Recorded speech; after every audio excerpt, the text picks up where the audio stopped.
So welcome to the Now First Thursday program. Today is June 1st, and I am Lisa Spence. I'm your host for this afternoon. Our speaker today is Mr. Royce Renfrew. Royce is a flight director currently assigned to the Artemis Program as the Lunar Surface Operations Lead.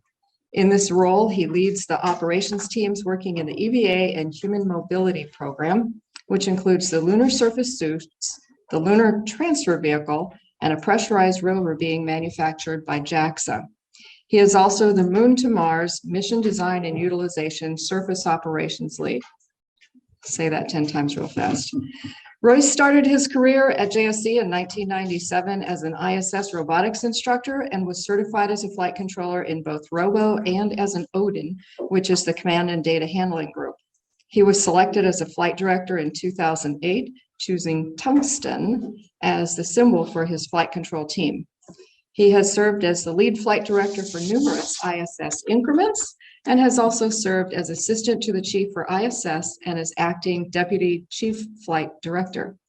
During his career, Royce has received numerous honors and awards, including a Silver Snoopy in 2004, a Rotary Stellar Team Award in 2008, the Royal Television Science Society Science and Natural History Program Award in 2015, a NASA Outstanding Leadership Medal in 2011, and the NASA Exceptional Service Medal in 2018. And I left out a whole bunch of awards that he's received. Prior to his career at NASA, Royce was a high school teacher. God love you. Teaching math, computer science, and history. He holds a BS in computer science, a BA in history, and Texas secondary teaching certificates in math, history, and computer science, all from Trinity University. So at this time, I'd like to turn it over to Royce, and we will share my screen. Okay, howdy everybody. Hope I see some familiar faces. Hope you all are enjoying a wonderful, nice, sunny, cold spring weather outside, waiting for it to get to summer.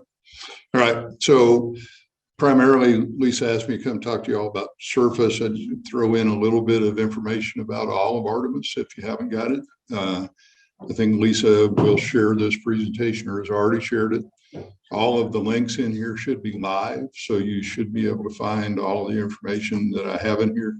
And I'll also note that all the information I have in here is public source, so it all comes from the web. You can go look at it, research it, ask me questions, whatever you want to do. Better? Okay. All right, so that's me. All right, how do I make it change? Let's try this. There we go.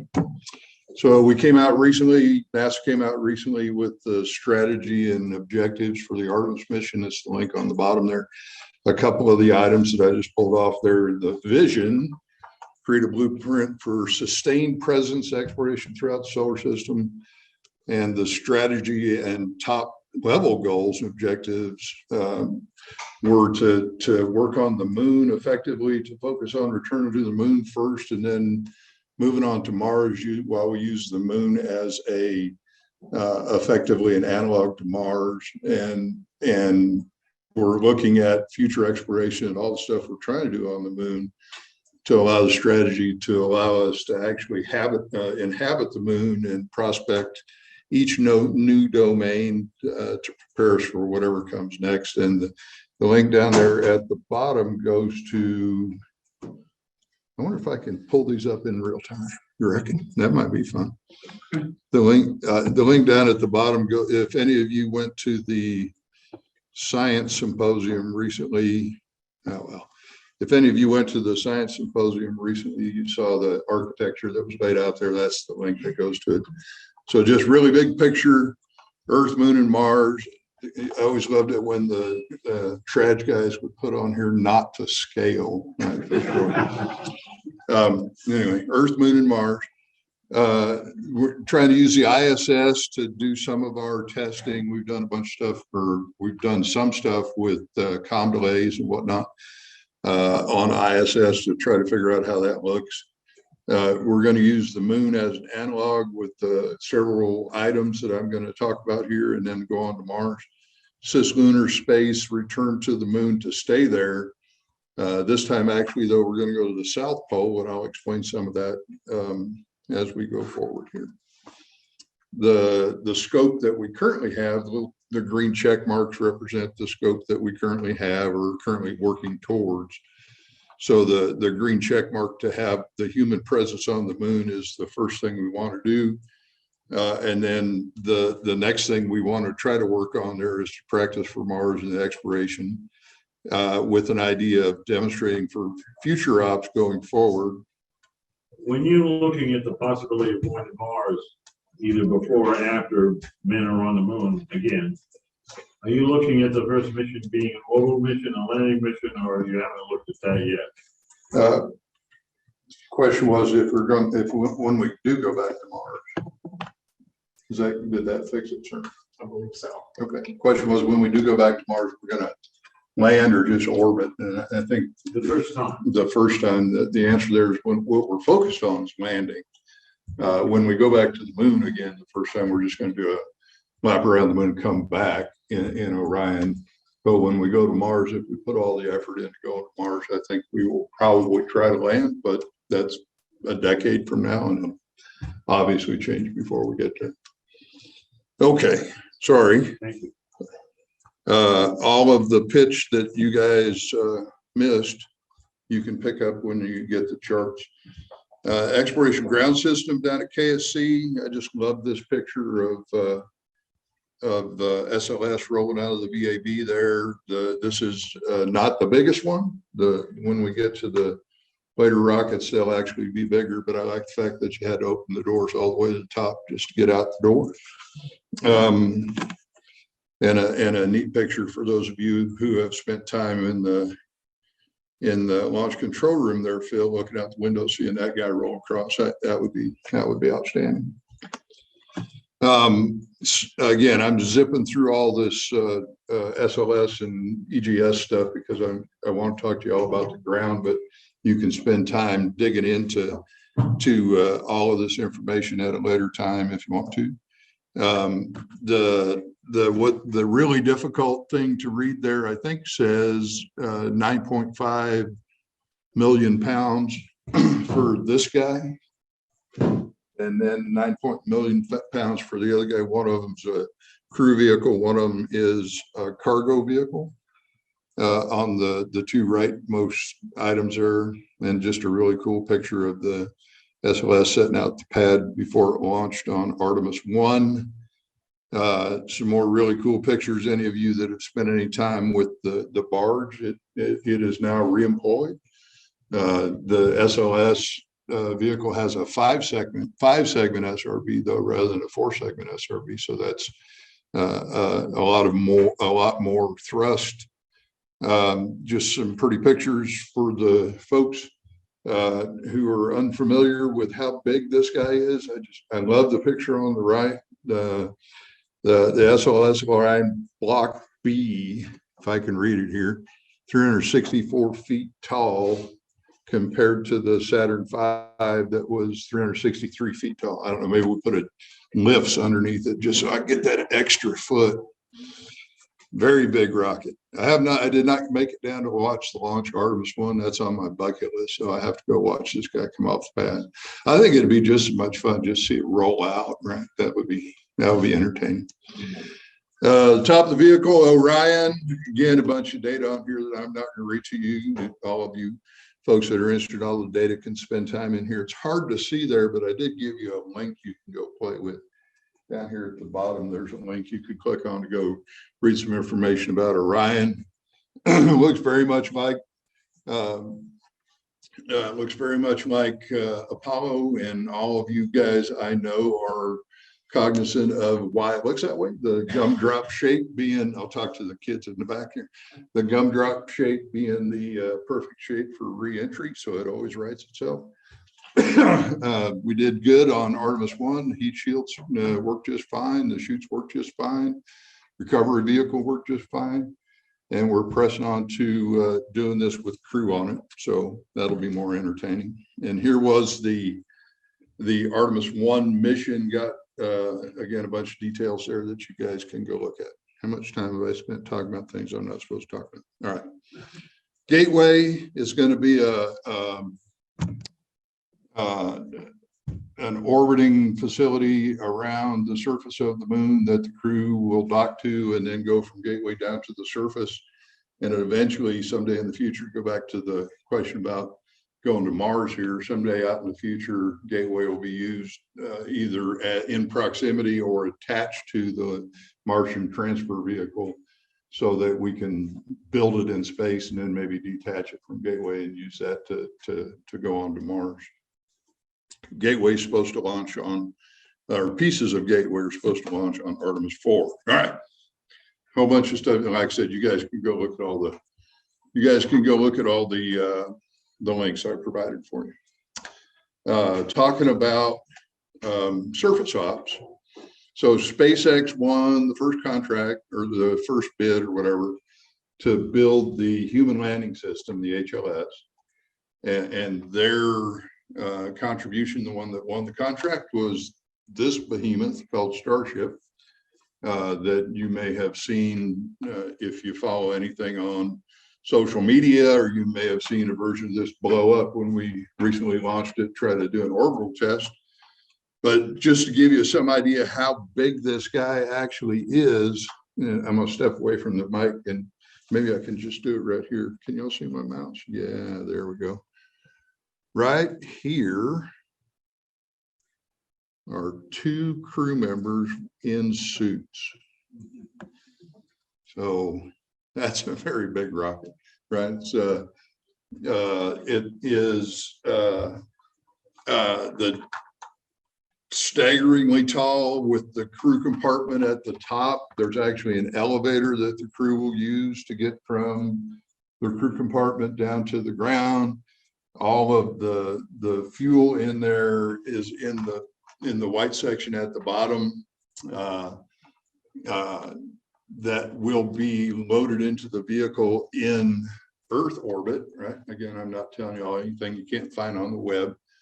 SpaceX's concept is to launch a bunch of vehicles uphill that have fuel in them and dump all that fuel into a depot. They intend to launch from Boca Chica, so it's not that far from here. If y'all ever get a chance to go down to Boca Chica and watch some of their practice launches, that's actually very interesting. They're going to launch from Boca Chica, and they're going to launch from Kennedy. X number of launches. I don't know how many it's down to now, but X number of launches, and all those vehicles will go uphill and drop off their fuel in the depot that's in Earth orbit, and get enough fuel in Earth orbit. Then they'll launch. The vehicle is supposed to land on the moon. It will rendezvous with the depot, and they will transfer fuel from the depot into this Starship vehicle. And then this vehicle will go on to the moon and start orbiting the moon, wait for the crew to get there. So pretty complicated sequence that they go through.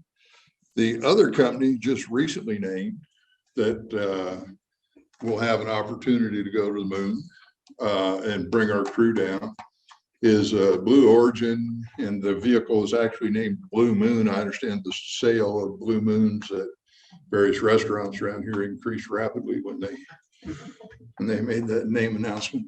It's not tiny, right? If we look, there's a human right here. So it's not small either. But both of these vehicles are in the program that's called HLS, the Human Landing System. HLS is part of Artemis. HLS is the program that works with the contractors to help verify that these vehicles are safe for the crew to use, and for the safe to take the crew from the Gateway or Orion down to the surface of the moon, where they can do EVAs and then bring them back up to Gateway so they can come home. So the 2 contracts that we have for that are SpaceX Starship and Blue Origin's Blue Moon that just got named recently. I don't know a lot about this vehicle. I don't think anybody knows a lot about this vehicle unless you have a Blue Origin badge, and I don't have one of Where are we going? I spent a lot of time recently I think I'm missing some pages out of this. I wonder if I sent you the right. Yeah, okay, never mind. All right. Where are we going? I've recently taken a class with the Artemis 2 crew talking about lunar fundamentals. That was kind of interesting, and we spent a lot of time talking about this particular topic right here. Why are we going back to the moon? Why don't we just go straight to Mars, right? Why are we going to go do this analog on the surface of the moon type question? And there were quite a few things that were of importance in there, but I'm going to focus on the one up here that talks about science. And included in the science, we have, human research, heliophysics, planetary science. Planetary science is actually very significant if you look at the moon and some of the theories about how the moon got created. You have one of the leading theories about how the Earth wound up with the moon is this theory that two small planets collided and one of them became Earth and one of them became the moon. So they share a lot of the same materials. The difference is on Earth, you have all the weathering and you have wind and rain and glaciers and oceans and what have you. On the moon, you have a geologic record that goes back 4.5 billion years if you can find it, right? So you can go look at the origin of the Earth or what the Earth looked like 4.5 billion years ago if we do it right. So one of the reasons to go back there. Just plain exploration, biology, astrophysics, and probably one of the more interesting pieces here is the human research piece. We want to make sure by the time we launch a crew to Mars that we've done all we can to make sure they're going to be happy and healthy for that up to 3-year mission. All right, so the science piece again, right? Pursuit of scientific knowledge. We want to go, the methodology for the Moon to Mars objective is guided by 5 interrelated principles. And again, I have the link down there that you can go look at it. We want to do an objective-based approach to going to Mars eventually. We want to know what's the goal up front and then create an integrated plan to achieve it. So the goal is a sustainable architecture on Mars and a sustainable architecture on the moon. So if we have that goal in front of us when we start, we're going to start building it as if we're going to stay there for a long time. We want to architect from the right and execute from the left. So figure out what we're doing way over here, figure out what we want to do, and then execute it from over here. And as we progress through there, we'll learn a lot and wind up with a better solution in the end. I'm not going to read all of these bullets because I'll run out of time. But anyway, I thought this was an interesting, these 5 different perspectives: constancy of purpose, unity of purpose, and enhanced communication and engagement. The lifeblood that drives the reinforcing cycle of other principles and promotes political resilience. I think it's very important whenever you talk about NASA, as all of you all are aware, so we don't wind up getting our budget rewritten every 4 to 8 years, right? So you want a program that is decadal. It's going to take us 10 years to do this. And part of that enhanced communication and engagement is what we're doing on Artemis 3 and subs. Artemis 2 and subs, sorry. Spacesuit services. So HLS contract, and again, I'm not telling you anything you can't go look up. The HLS contract with NASA says that the providers will give NASA a service of taking the crew from lunar orbit to the surface of the moon and returning them, right? So NASA is not necessarily in charge of the HLS lander that goes to the surface of the moon and comes back up. Overall, NASA's in charge, but like in SpaceX's example, SpaceX operates the vehicle with NASA oversight to land the vehicle on the surface of the moon and let our crew members go do EVAs. The spacesuit contract is different. Spacesuit contract looks very much like you would expect, or you may have seen a NASA contract in your time at the workforce. Spacesuit contract says you guys go build us a suit and you provide us engineering support and we will operate, right? That's what the spacesuit contract looks like. So NASA EVA will operate these suits. with the two contractors who won the bids.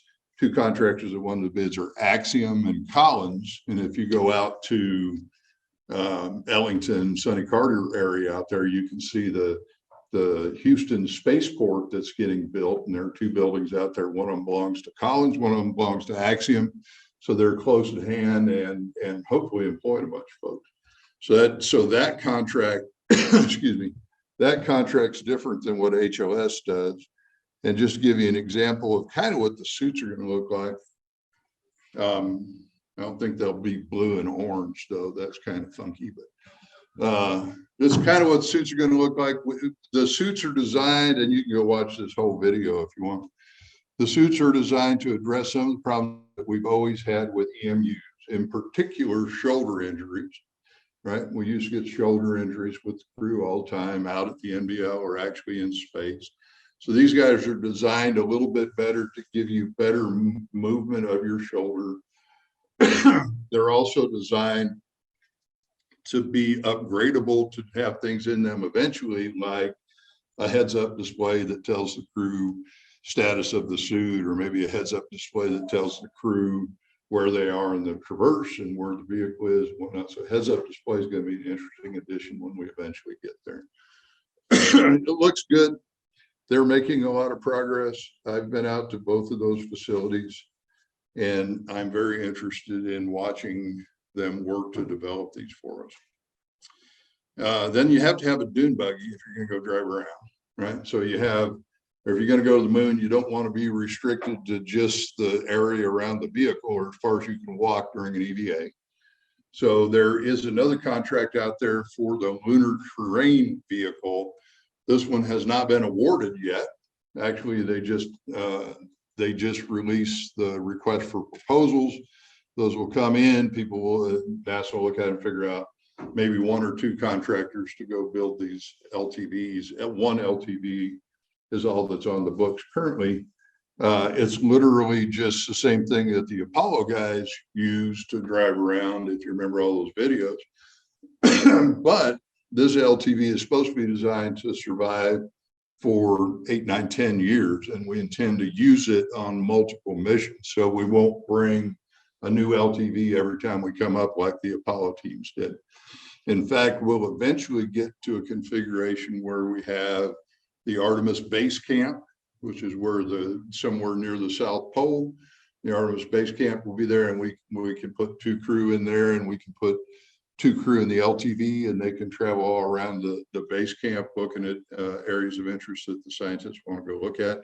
I fully expect the Artemis base camp to grow over time. Right now, it's just one pressurized building and a couple other modules, but I could easily see, just looking at the way ISS developed over the years, I can easily see the Artemis base camp getting bigger over time, and the LTV will play an integral role in that, because I fully expect sometime in the future that this little LTV will have a backhoe on the back of it, or it'll have a blade on the front of it for cleaning off an area or where we're going to go land or something like that. So doing construction on the surface of the moon. Fully expect that to occur. And here's a ton of capabilities that we currently have. And again, I'm not going to talk all of these. It does have a robotic manipulation unit on it. Being the old robo that I am, I have to throw that out. But this is not, this is not a backhoe. This is not even the shuttle arm or the station arm. It's a small robotic arm, much like the Mars rovers have on them, that you can change out the head on and go sample a rock or do a core drill over here, or go look for some ice, which is what we're doing with the vehicle. Primarily when the crew's not there, we're driving the vehicle from the ground, looking at different areas of interest in preparation for the crew getting there, so that we have an opportunity before they get there to go figure out where we ought to send them. And then the other cool vehicle that will eventually get there is the pressurized rover. Just like the Martian, you got to have a pressurized rover to drive around in, right? It's a shirt sleeve environment. It's going to be small, but that's okay. So a shirt sleeve environment that will be able to accommodate 2 spacesuits. So you can take your pressurized rover, the camper, right? Take the camper out driving, you go way away from the HOS or the pressurized rover, multiple kilometers away. And in the meantime, on the ground, we're driving the little, I guess I could do it over here. We're driving this little guy around from the ground, following them. And when they get to where they want to go, they'll put on their suits and come out. We don't want to take the camper out in the rugged terrain, but we can take the LTV out there. So it's like a camper with a Jeep is really the concept that we have. And we can use both of those vehicles to do exploration on longer missions. Really not a whole lot. It's barely getting off the ground right now. It'll probably be developed by JAXA. I think that's also out in the public domain. So we talked a little bit about science, right? Conduct the science, lunar planetary, heliophysics, biological, physical, and astrophysics. These are all, the heliophysics stuff is interesting. And the astrophysics stuff is interesting because you can get away from the lights of the Artemis base camp and use instruments that you don't have to fight through the atmosphere on Earth to try to see what you're after. Transportation habitation, we're learning how to do this with the LTV and the pressurized rover. The lunar Mars infrastructure, right? Again, you really learn the most about how to build the infrastructure by building the infrastructure in an analog, in this case on the moon, before we actually get to Mars. And a lot about operations, because operations get kind of funky once you start getting, you know, a 40-minute comm delay, right? How in the world do we do that? Right? At the worst case, you could get the crew to ask you a question, and if you were instantaneously able to respond, they would get their answer 40 minutes later. Hopefully they asked the right question, right? Now, hopefully we answer the right question. No, in reality, we can't do that, right? In reality, we have to figure out how to make the crew more autonomous. So enabling our learning how to do that on the moon by making the crew more autonomous is going to be awesome. Okay, so where are we? We did Artemis 1. Artemis 1 went around the moon. It was unmanned. It was the first time we orbited the moon in the 21st century. Artemis 2, the Artemis 2 crew has been named. The Artemis 2 mission is going to go around the moon with crew and then come back home. But we're going to get a lot of science out of that because we can take imagery of the far side of the moon, put Mark 1 eyeballs on the far side of the moon, look for areas of interest that we haven't been able to find. Artemis 3 and subs gets interesting because Artemis 3 and subs is where we start going down the surface of the moon. I happen to get to play Artemis 3 and subs because I'm the surface lead, right? That's a terrible job.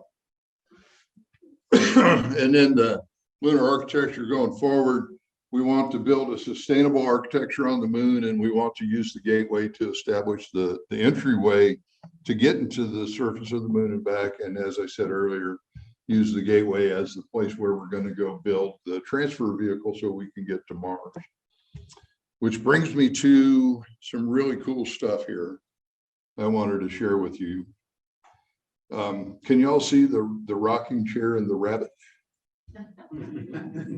Have you ever done that? The rocking chair and the rabbit? So this is the side of the moon that we can see normally. Victor Glover taught me this because I had never heard the rocking chair and the rabbit, right? But if you look right here, you have the rabbit's ears, right? And here's the rabbit's body. Oops, don't do that. Here's the rabbit's head, and there's the ears, and the body down here, and he's sitting in a rocking chair. How many of y'all ever heard the rocking chair and the rabbit? He's leaned way back. Now you have. Next time you get a chance to go look at the moon, you can go look for the rocking chair and the rabbit. And what I have done, hopefully you can pull it up for me now, Lisa, is given you access to, how much time do I get to play on this before I have to start taking questions? Not much, huh? Can you launch that one? All right, here we go. And then we have to figure out how to share it though. Yeah. It's sharing. Is it sharing? Can you all see that? Well, they can see it in the room. No. there for a moment. Oh, there it is. This one right here. Share. There we go. Oh, this is awesome. All right, so that link that goes to LROC, Lunar Reconnaissance, I can't remember what LROC stands for. What is it? Lunar Reconnaissance Orbiter Camera. There we go. Lunar Reconnaissance Orbital Camera. This is just an awesome tool, and I highly encourage you guys to go play with this. There are a whole bunch of different setups that you can use. This is the picture that you saw just a minute ago with the rocking chair and the rabbit, and that's just in a equidistant cylindrical guy. And then you have a stereographic view of the North Pole, trying not to crush zoom here by doing this. And then the one I was showing when it came up is that I just pull up the orthographic view of the South Pole. And I always looked at these because you can get pictures online, right, of the North Pole and the South Pole. And you're like, why in the are we going there? That looks pretty nasty and bumpy, and there's all kind of stuff there. But in reality, it's not that bad. And you can figure some of that stuff out by playing with this, tool. And there's an experimental layer here that allows me to go turn off the sun. It's thinking about it. So this is the exact same view of the South Pole without the tyranny of the sun, which was the explanation that I heard that was very interesting. Tyranny of the sun that creates all these shadows on the South Pole that you're like, why am I going to the South Pole? It's got all these giant mountains on it. Actually, it doesn't, right? It looks pretty much like the rest of the moon, right? And then you can do interesting things on here, like look for, if you just go actually look for the South Pole, again, trying not to crush zoom.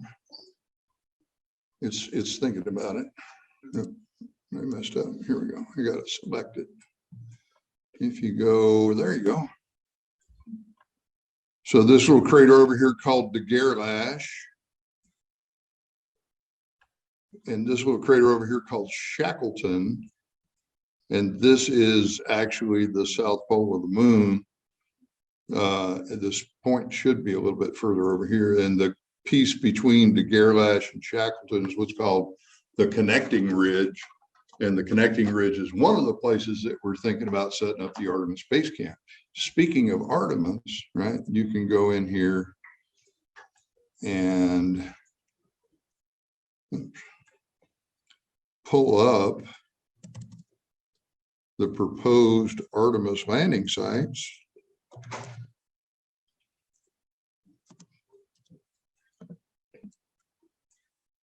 Oops.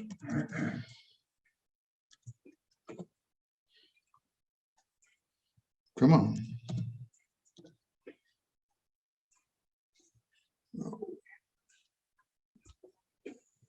Oh, let me change it to Artemis 3 because it's particular.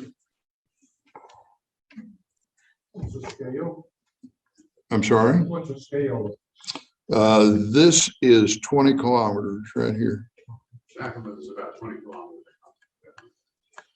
I don't know why it's not behaving. I should be able to pull up the, I think it's because it's running on like 900 computers at the same time. But I would encourage you to spend some time in here just playing with the tool. I'll try it one more time, see if I can find the Artemis landing sites.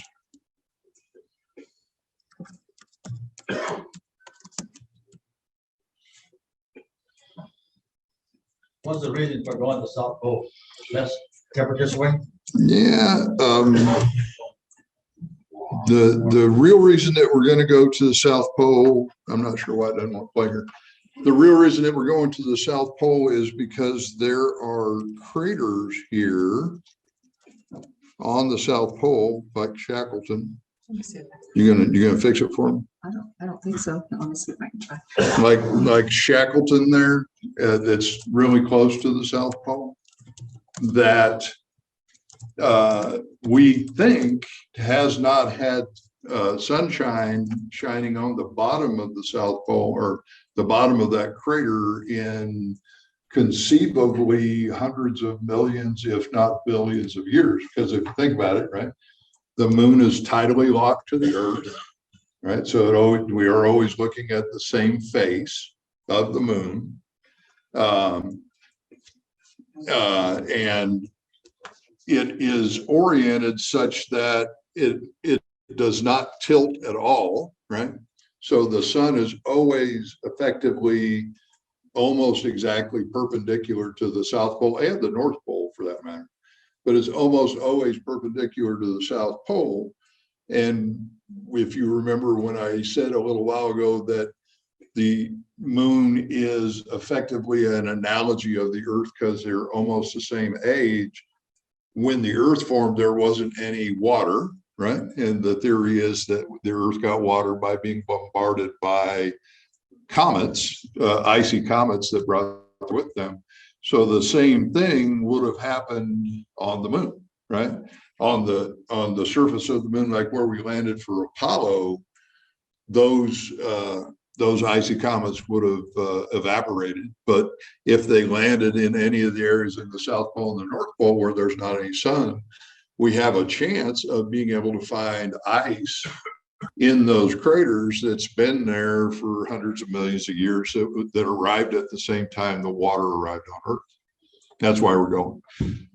And so the scientists are really interested in that. And the engineers are also really interested in that, right? Because if you think about water, what can you do with water? If you break it down into hydrogen and oxygen, you can make fuel out of it, right? So you could conceivably launch from the moon without having to fight Earth's gravity and the atmosphere of the Earth to, you got no max Q if you're coming off the surface of the moon, right? You just lift off, go for it. So, and you also have the advantage of potentially, right, then you can use the ice on the surface of the moon to do things like create radiation hardened areas for the crew to get to, because water is a really good block for solar radiation. And we can drink it, right? So one of the things you always need when you're going to put humans anywhere is water. So we could conceivably use that water that we find on the South Pole. But launching from the moon from the pole, you don't take advantage of the lunar rotation. No rotation. Certain velocity. Zero. Yeah, but it doesn't rotate, right? It's tidally locked. So it'd be all. Its rotation is 28 days, right? Takes it 28 days to rotate, which is exactly the period of an orbit. Yeah. Royce, could you repeat the questions from the room? Oh, okay. The question was, we don't get, like on the Earth, we take advantage of the Earth's rotation by launching east. On the moon, we can't take advantage of that because we couldn't take advantage of that on the South Pole because we're launching in a polar launch, but in reality, we couldn't anyway because the one orbit of the moon is exactly the amount of time it takes to go around the Earth. So I don't have a orbital velocity or a rotational velocity that I can take advantage of. All right, and I think we're into questions. What else you got? Yes, sir. Very topic. About 20 years ago, I was chief engineer of a program called ISRU, an Agency Space Agency and two other people, organizations here. And we were looking at coming up with doing equipment with sample that ice up. Yeah. We just joke about the fact that if you stood on the river Shackleton and looked down there and saw water gallon jug, you're not sure you could get down there to get it. Made no mention of getting down to the bottom of that. So it was a really rugged crater fall. They are. And how do you get down there? That's a big piece of the puzzle. So the question from the room was, how do you get to the bottom of the crater to begin with? Because it's really steep. And I completely agree with that statement, right? So in fact, it's kind of interesting. One of the teams that I'm leading currently is called a risk-based approach for entering a permanently shadowed region. In other words, how do you get to the bottom of a crater without hurting yourself? And how do you get to the bottom of a crater where it's super cold in a EMU, right? Conceivably, with aerosols down there that the ice down there that's off-gassing stuff that we can only estimate, right? We don't know what it actually is yet until we get a chance to go look at it. So we have a lot of interesting problems to solve to be able to get down there. One of the things that we can use, hopefully, is to use the rovers to help us figure out what are the correct paths to get down there. You actually use the rovers to go down into the crater or tie a winch on it. We've got a couple of different ideas that we're looking at, but that is a true statement. It's hard to get to the bottom of the crater. Yes, sir. The lunar hopper that they were looking at, where does that stand in your plan? The hopper. There is, I'm sorry. The paper pulp system, basically. Yeah, there is a CLIPS lander that's in a commercial something would hopefully be able to help us do some of that work as well. Like after they offload their supplies, we could still use them. And we also need to think about how we're going to dispose of those rockets, right? Where do they need to go? Yes, sir. So back to We Shackleton. were looking at this before. No. Nope, him right here. Go ahead. So back to Shackleton. Back to Shackleton. Okay. Bottom of that crater is like 25 degrees Kelvin. Yes. Mechanical systems aren't going to work. What's that's not going to work? Mechanical systems, because molecular motion is basically done at 25 degrees Kelvin. It's really cold.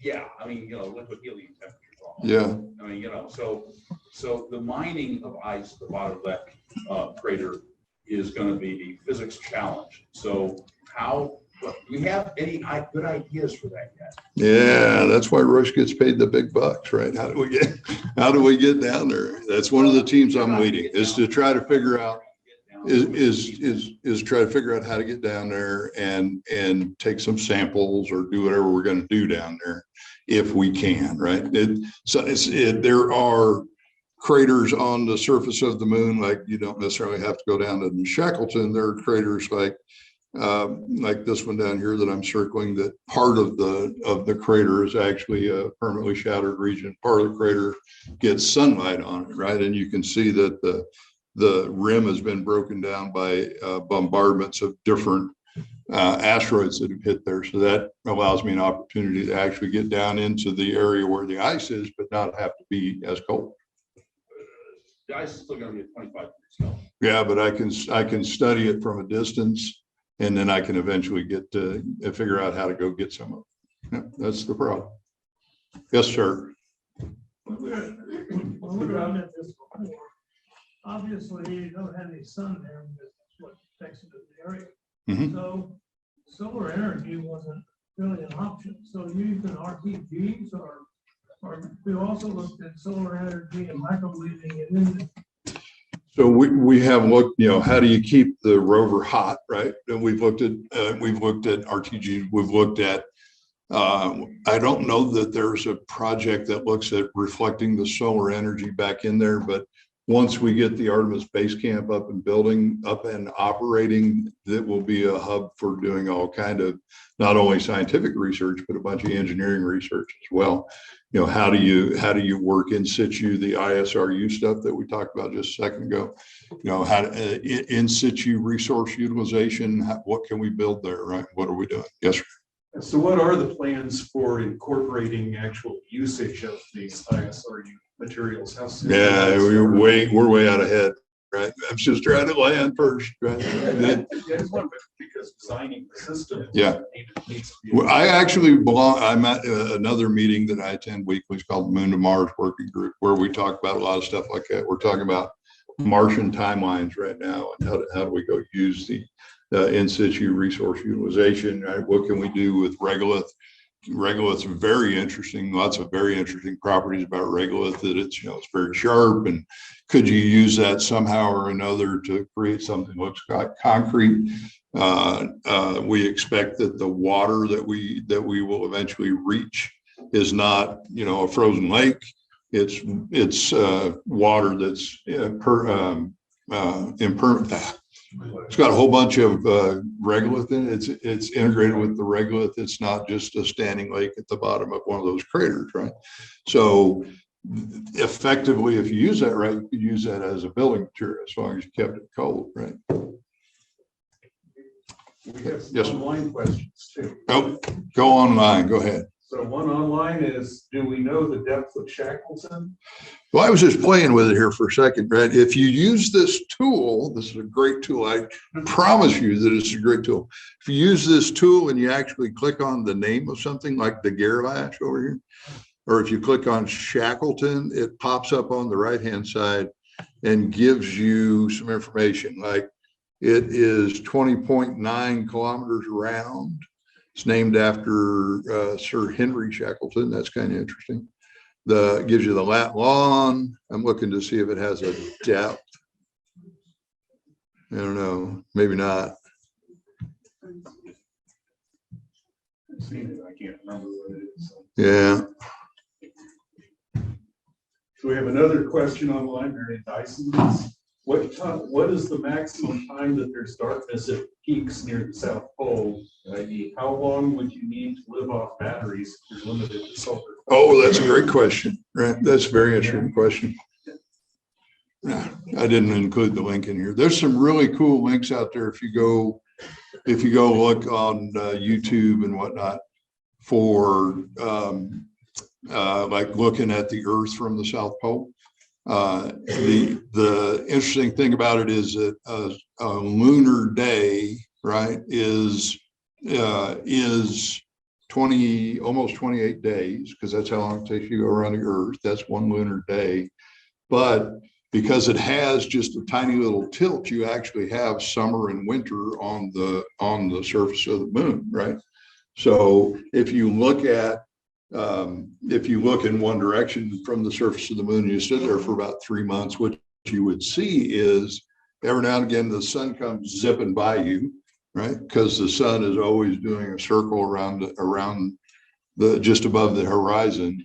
And the Earth every now and then pops up above the horizon and goes back down below the horizon. So the answer to that question is we have about a 2 Earth week period, right? Where we want to land and do our first mission that's about 6.5 days long. There are areas, I'll try it one more time. It has failed me so far. There are areas, I'll turn the sun back on. There are areas down here. You have Shackleton over here and Daguerreolash over here, and this is the connecting ridge again. There are areas along the connecting ridge that are almost always in sunlight, right? Just like there are areas like in Shackleton itself that's always dark. There are some areas along the connecting ridge that are almost always in sunlight.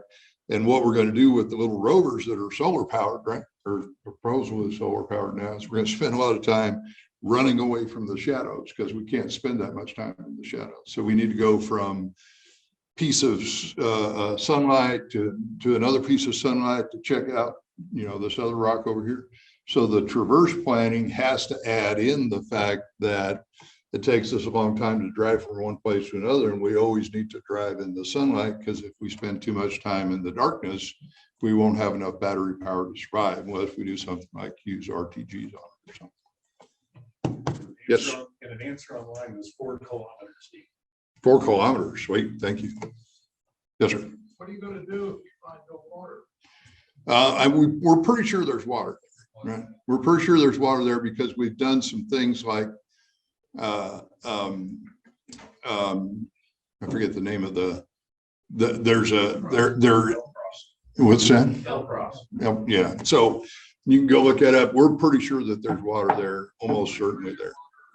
Pretty sure you can get to it. Yep, pretty sure there's water, pretty sure we can get to it. If not, that's okay, because we're still on the South Pole of the moon and we're still driving around learning stuff. Yes, sir.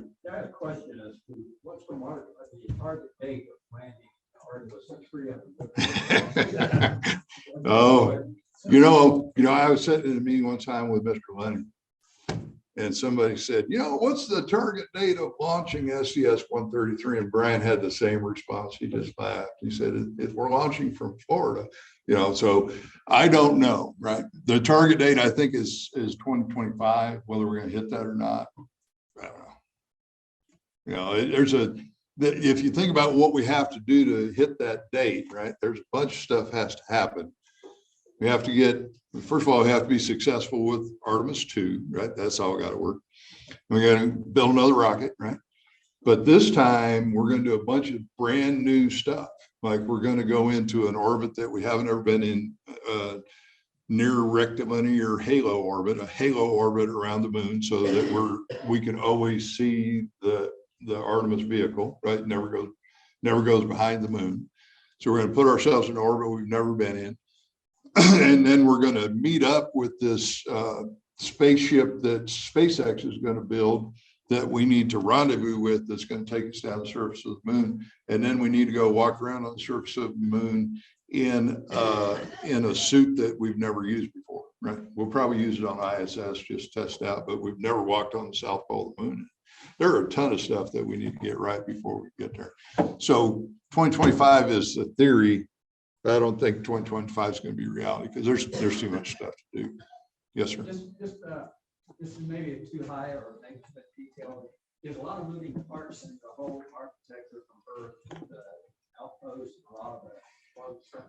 And one of the questions with the commercial coming online, a lot of commercial ventures coming online, is there a human capital or crew capital kind of resource map on who's going to be doing the flying, who's going to be maintaining all the elements that are from here to there, and who actually provides that versus NASA astronauts versus commercial providers? Yeah. So I think that online summarize the question. Yeah, sorry, the long one. No, I think that's a great question. But if I shorten that down into, it's a commercial entity that's flying this, are they going to fly their own astronauts? The answer to that is absolutely. If I had a rocket that could land on the surface of the moon, I would fly that puppy, right?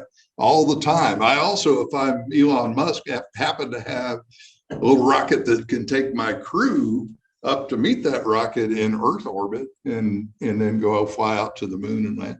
NASA has no say in, and we shouldn't, right? NASA has no say in commercial use of somebody else's hardware, right? We do have a say in commercial use of hardware that we have paid for, right? So we paid for it, and you want to go take the LTV out, tooling around, go drive it into the bottom of Shackleton, and it freezes into a solid chunk that we can't ever use again, we're not going to be too happy about that, right? So we paid for that. That's this damn thing gonna kill me before I'm done. I'm put over here. We paid for it. We have a say in how we're going to use it. Yeah, But I'm actually stretching the maintainability and making sure you have the assurance of whether it's going to be robotic Yep. or human capital that provides that. Yeah. In the architecture. Yeah, the requirements can say X, right? The requirements say we don't want to spend too much time maintaining it, right? The requirements are please design it so that it doesn't break, right? That's what that says. So we'll see how well that works. Okay. Yep. Yes, sir. A couple comments that relate to previous questions. There's only one 6G on the moon. Correct. And I happen to drive one of those rovers that USGS was working on back in the 60s. Yeah. And they have a super low gear range. It's like 10 feet an hour if they have to, and they can go up a 40 or 45 degree grade. So, I mean, they're not going to go out there and afraid that they can't get out of. The other thing I want to comment is space is full with ice. It's hitting everything. And, for 4 billion years, that's why we're sure there's water on the moon. There's a guy that asked the question. There's got to be water on the moon. Yeah. Yeah. Well, I mean, if you get, I agree with the theory that says that the Earth and the moon are effectively the same age, and that they were generated and that they were created at the same time. So everything that's happened on the surface of the Earth has happened on the surface of the moon, and we have oceans, and I fully expect there to be water on the surface of the moon. Comment on that comment. Uh-oh. You can have up a 45-degree slope. 45-degree slope has a lot of vertical slope. In series with 45 degrees. So that's the problem, get across those vertical sections. All I gotta worry about is not too back. You got a vertical slope. Well, but there are. Oh, I got them spun up now. They won't be down. Yes, sir. Where's the program? Apollo 11. Where is the program located? Yeah, so the Amit Shistari is the Moon to Mars program manager. He's actually located. Going to San Antonio. HLS program is located. General C concourse, I'm missing 2 passengers for flight 3029. And the EVA program, Human Mobility Program is located here at JSC. Marshall is the hardware procurement organization. For the lander. Yep, yep. So I changed it back to the equidistant cylindrical, and you can go around and look at things like where did Apollo 15 land and so forth. The little dot right here. Yep, go ahead. Okay, we have Bill. What you're saying, can you comment on the problems that SpaceX must solve as a result of the launch failure with the 8 Raptor failures and debris on launch? Yeah, I can comment on that only so much as to say what's available out there in social media, right? Or in the news, I guess, in that it's publicly known that when they launched, they pretty much tore up their pad that they did not expect because there was not a help me, Brian, a flame trench. Thank you. Yeah. So, but the problem is that the EPA signed a contract with them that said they would not throw materials greater than 1 mile radius from the pad, and they wound up throwing stuff 6 miles from the pad, and there's endangered species area right next to. I have no idea why they built a launch pad right next to an endangered species area, but there you go. And so the EPA or the FAA now is, I think it's the FAA. I can't remember who's after them because they didn't meet all their contract requirements. And then when it came off the pad, I think 4 of the engines were not working. It didn't have the right thrust. It started tumbling when it was supposed to maneuver, and they activated the flight abort system. It was actually supposed to go orbital to a suborbital velocity, and it was going to re-enter somewhere around Hawaii and dump it in the Pacific there. But they just wanted to make sure that it could get orbital, and then they were going to turn around and dump it in the Pacific, but it didn't get that far. So there's a bunch of things that have to get done to they have to satisfy whoever is after them for throwing stuff 6 miles away, and they have to go. I thought the rocket performed pretty well for having 4 engines out. It came up, it did very well, but for whatever reason, they didn't stage correctly, and they need to go fix that problem. Yeah. So another question Stokes asked, will the commercial lunar payloads preceding Artemis 3, like Intuitive Machines mission, show conclusively where the water is? Oh, look, he snuck in the actual acronym because I couldn't remember it. Commercial Lunar Payload System, CLIPS. That's good. Thank you. Will it show conclusively where the water is? No, we really just want it to land with whatever we need for the crew, right? So maybe we're bringing up, consumables for a 2-week mission or a 4-week mission or scientific payloads for the Artemis base system. If we can then use the vehicle to go do a little bit of exploring, great. I don't know enough about the CLIPS program to answer that question correctly, but yeah. So maybe I don't do much with CLIPS. So I like the fact that he snuck in the definition to help me out there. All right. Yes, sir. Yes, the design of the space is Lunar Surface. Is it a single design that both companies are working on, or each? Oh, no, they don't know each other at all. There's a big firewall between them. And I'm sorry. The question was, there are two companies building suits. Are they building the same suit? Are they building a suit that NASA gave them? The answer is no. There's a big firewall in between. They're building their own suits, complete own design, whole 9 yards. It's sometimes difficult because I work with both companies trying to remember which one had which design, so I don't do something stupid and get myself arrested or whatever.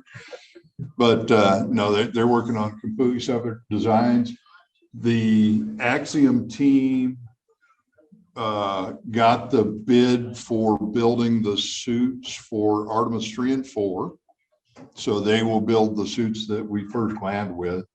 And the Collins team got the bid for building replacement suits for ISS, because we've been using EMUs since Phil was young. I mean,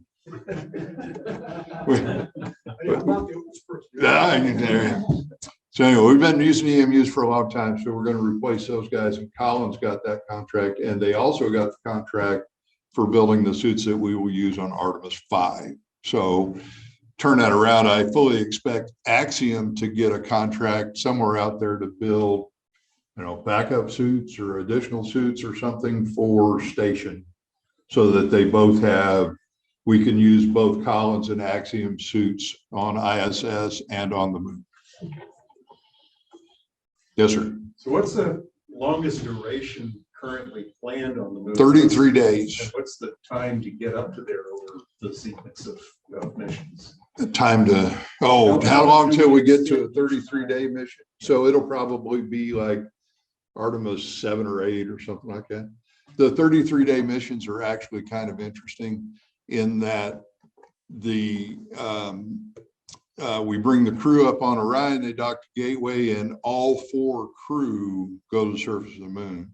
So we leave our return vehicle empty, which is also very entertaining, right? It's up there attached to Gateway, and we bring all 4 crew to the surface of the moon. And when the plan is, when we sit down on the surface of the moon, to transfer 2 of the crew to the HAB, that should be there by then, and 2 of the crew to the press rover, and then put the HLS vehicle in quiescent mode, just take it down to keep alive. And then the crews would go, 2 of them would work in the HAB for 2 weeks, and the other 2 would take the press rover and go exploring for 2 weeks. So we're doing a whole bunch of EVAs. And then they come back with the press rover, and we swap crews, and then probably send the press rover in another direction, or maybe send the press rover in the same direction because we found that vein of unobtainium over here and we want to go start mining that guy, right? So those are some very interesting missions where we have 4 crew on the surface of the moon, conceivably doing simultaneous EVAs, but in completely different places. So that'll be fun.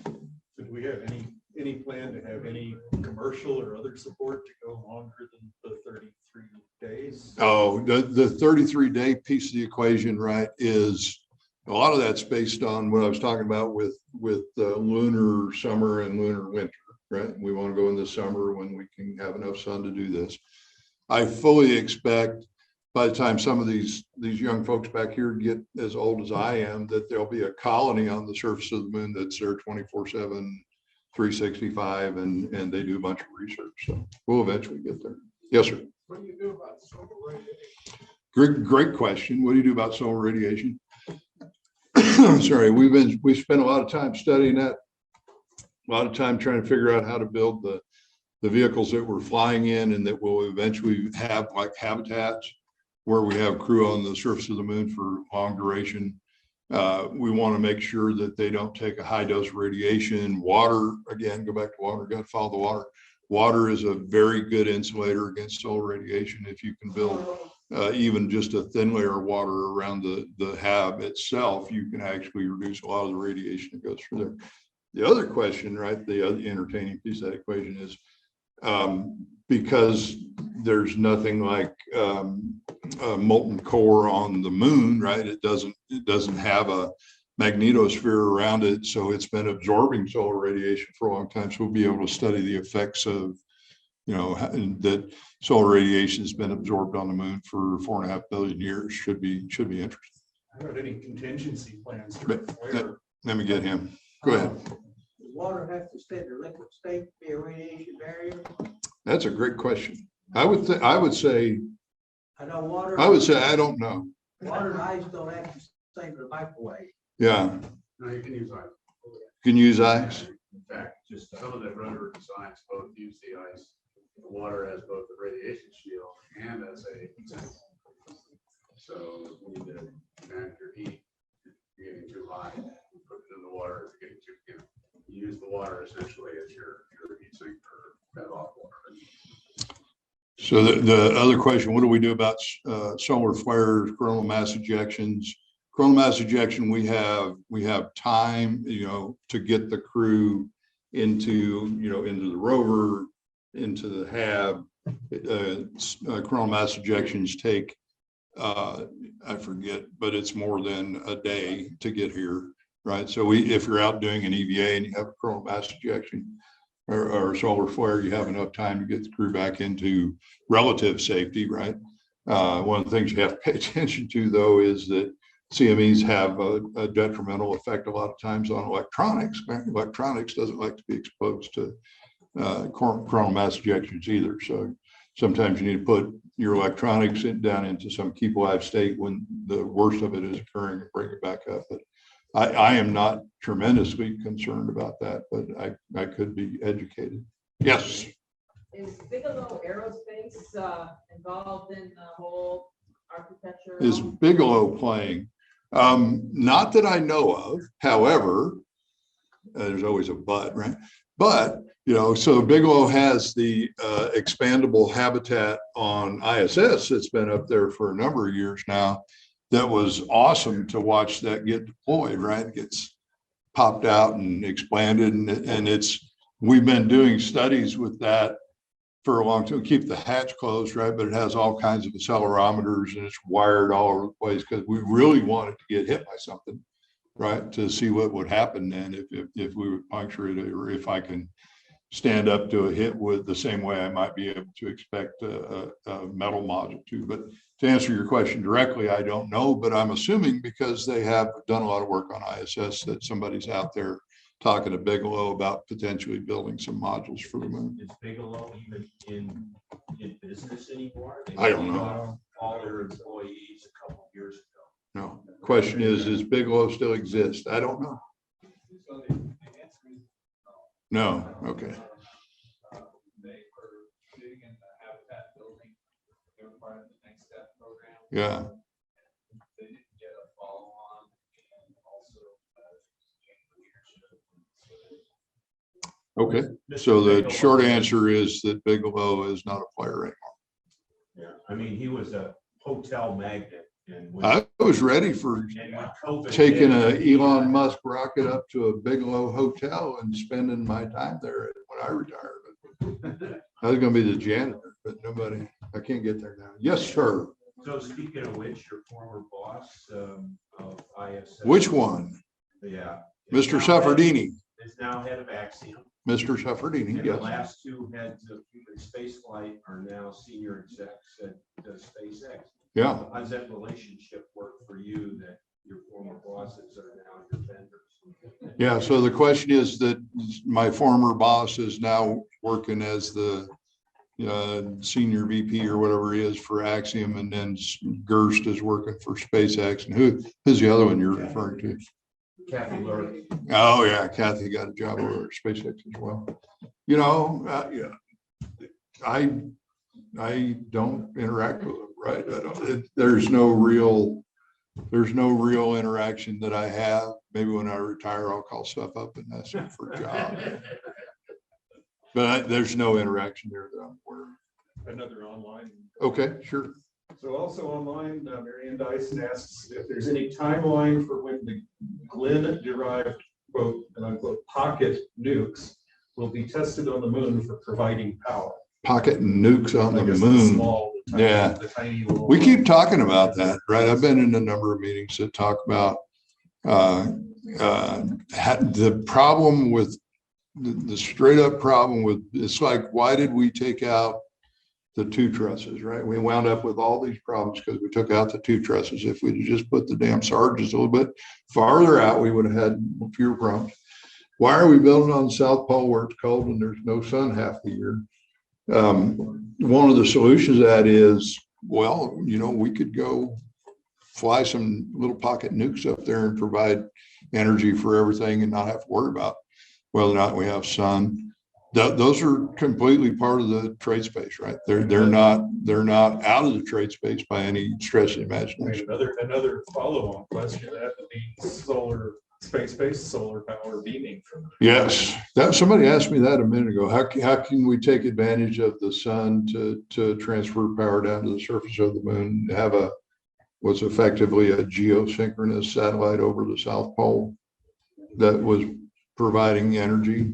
You know, once all of these Buck Rogers things are completely possible. We just got to get there first, right? Great way to demonstrate it for Earth. Yep. Applications. Well, you couldn't, yes, it would be. Step one, get to the moon. Other questions? Surely you're not. How about some of the young people back there? Did they all leave? Wait, no, here we go. Yes, sir. I was curious about the water and if the intended to be similar to the ones that the water we have on Earth, because it is older. It's water. So they need to repeat that. Yeah. That one didn't go through. Yeah. So the question was, if we are hoping to find water on the South Pole, do we expect it to be similar to the water that you might find on Earth? I think the answer would be maybe. The whole one of the very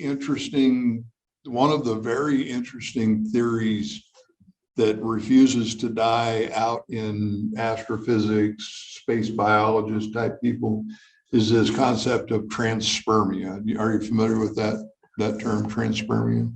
Sure. Transpermia is the idea that humans got started on Earth by DNA effectively riding comets through the universe and landing on Earth, right?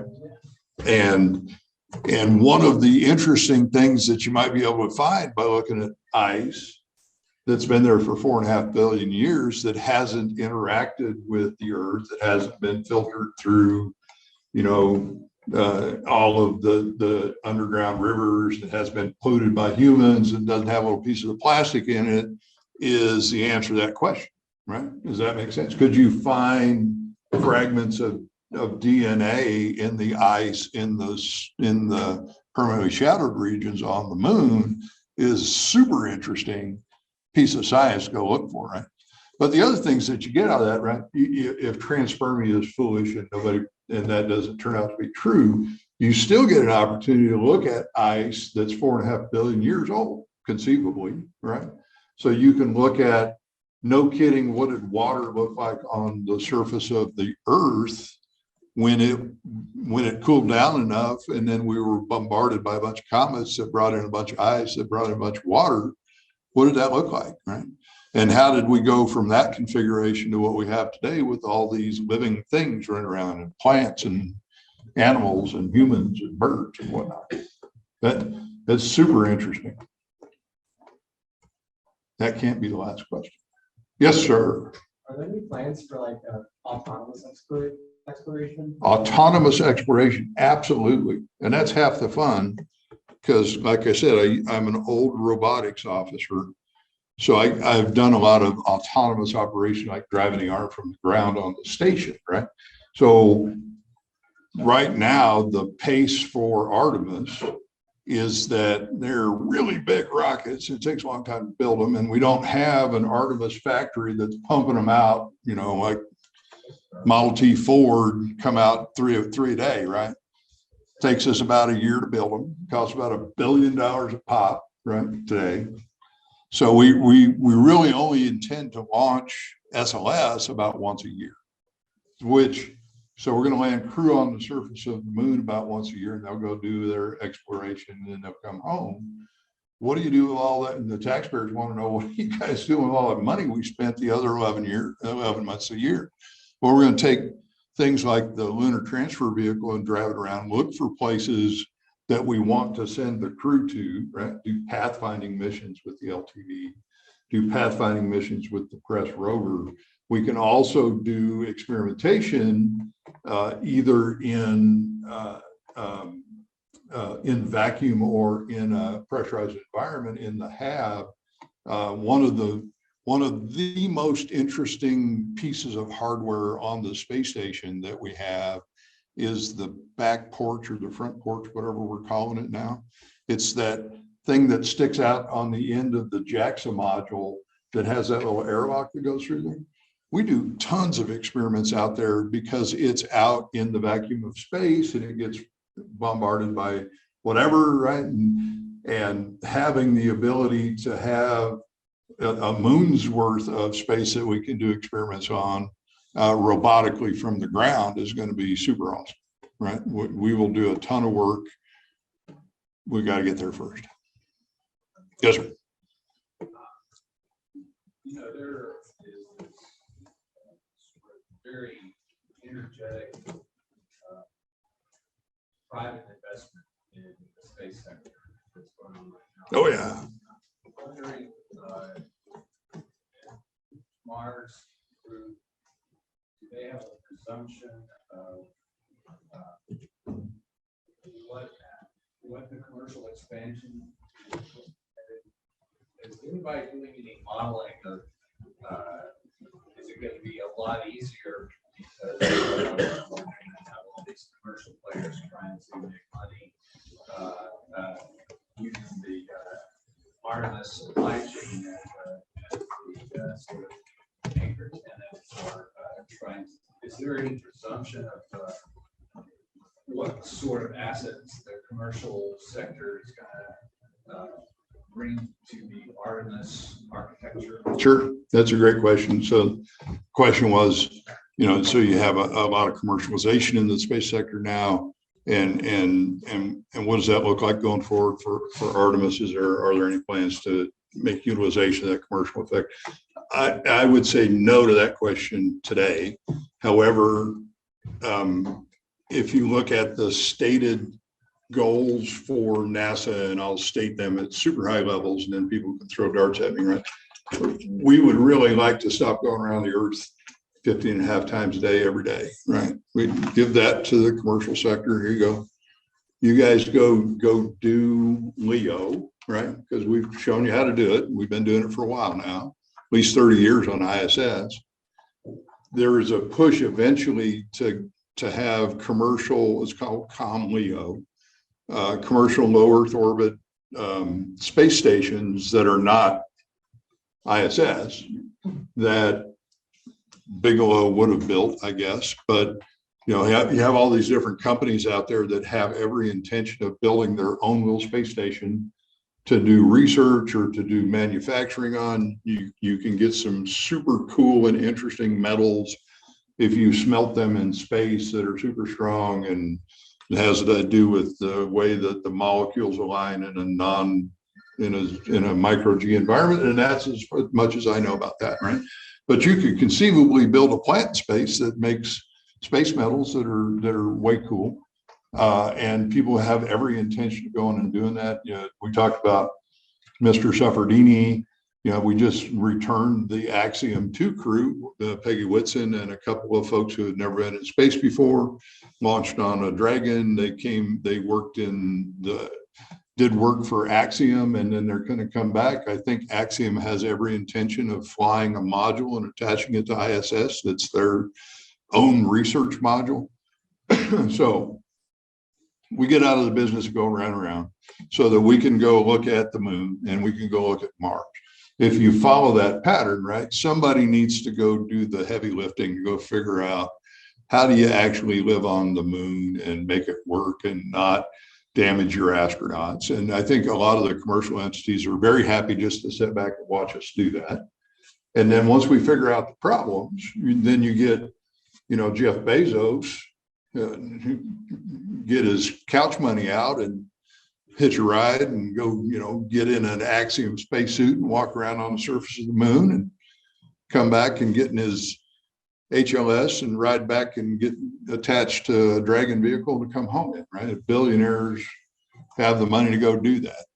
So I fully expect the billionaire tourism to occur in tandem with what NASA's doing, right up until the fact that we have an accident, and then that's not going to work too good, or they have an accident, and then people are going to start backing out. But we're going to do the commercialization, we're going to do the heavy lifting, figure out how to do this on the surface of the moon, and then I bet there's going to be a bunch of commercial folks that come in, and then you get all the lawyers involved, right, and trying to figure out how to do this and who owns the moon. And you can just see these conversations going on now, and oh my God, you're strip mining the moon, and right, so I'll be dead by then. But there will be, for these folks, these young kids over here, there will be a period of time where there's an argument in the Supreme Court because McDonald's lights are interfering with the astrophysicist who's trying to look at the object over here in Alpha Centauri, right? And they're both on the moon.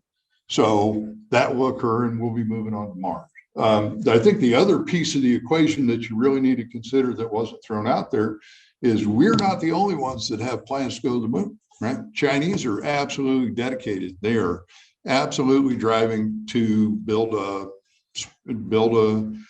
vehicle that will take them to the South Pole. So they're going to the same place we are because everybody's after the water, right? They have every intention to go to the South Pole just like we do, and build a habitat or whatever else they're going to build there. So there are some interesting conversations that have to happen when you get down into the nitty gritty, all that stuff about comm resources, right? So do we want to share the same frequencies with our Chinese neighbors, or should we not, right? So that's a great question. If we're going to try to help each other, we do.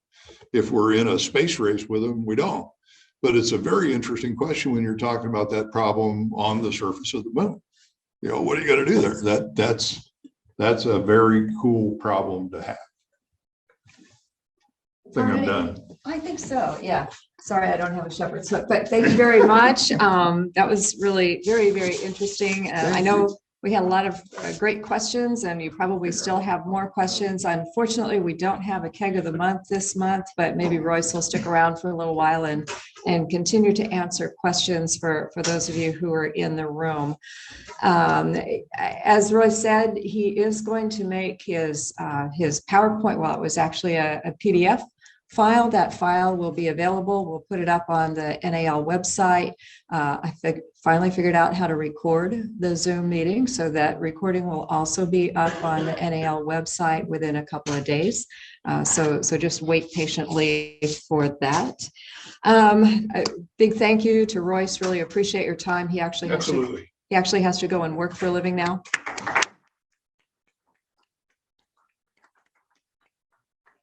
And just so everybody will know, the next first Thursday the next first Thursday meeting is going to be on July 6th. So it will be a couple days after the 4th of July. So in the meantime, I'd like to wish all of you who are fathers a very happy Father's Day and a very safe 4th of July celebration. Thank you.